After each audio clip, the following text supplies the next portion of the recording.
Osama. It's an Arabic name, so. Good afternoon, everyone.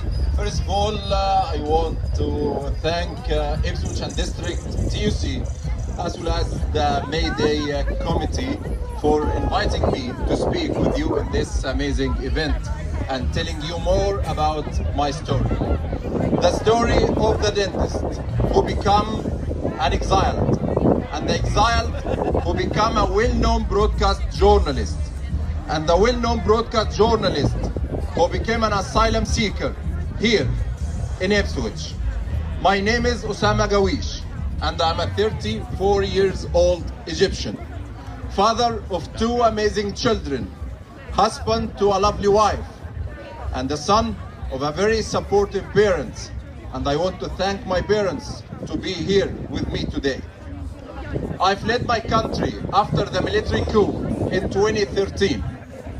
The military regime in Egypt destroyed my house, my clinic as a dentist, and tried to kill me because my participation in the Arab Spring in 2011 against Mubarak regime.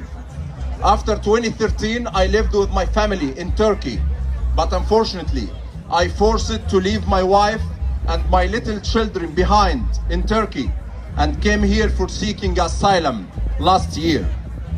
26th of July 2018 was my first day here in this outstanding town in Ipswich. I was coming with a lot of sadness, frustration, depression, and I walked out to the waterfront, sitting there, and I've asked myself one question. Why? Why I'm here? Why I'm living in a town where I do know nobody, absolutely nobody, no friends, no relations, no neighborhoods, nobody. But today, after 10 months in Ipswich, I have to say, I owe you. I owe you all. I owe Ipswich people for their warm welcoming and hospitality. I owe Ipswich people for smiling in my face everywhere.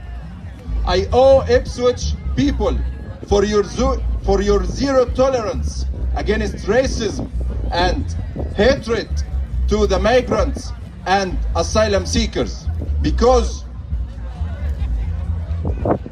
the migration is not a crime, and your enemy is not the migrant or the asylum seeker.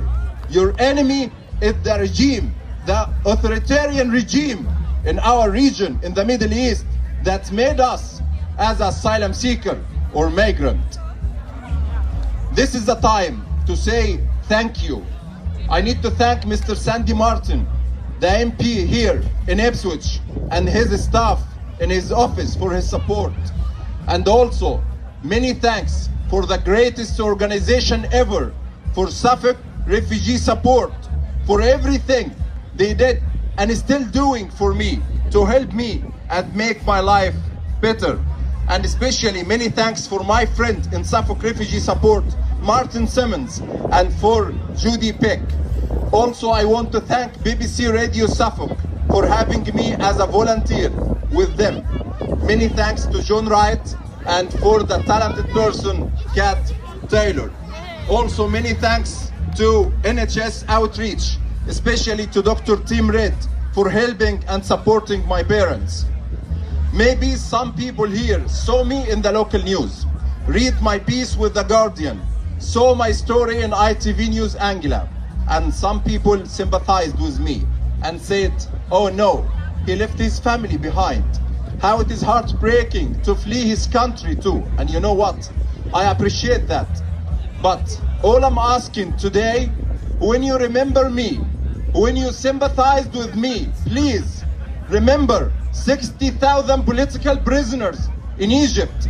When you remember me, please remember more than 800 people killed in one day in Rab'a massacre by the military coup in 2013 in Egypt. When you remember me or sympathized with me, please remember the enforced disappearances of thousands of Egyptian people. On the other day, I was in the Crown Pools here in Ipswich and met a very nice man. His name is David. and we start talking about Egypt. And David mentioned Egypt as an outstanding place for leisure.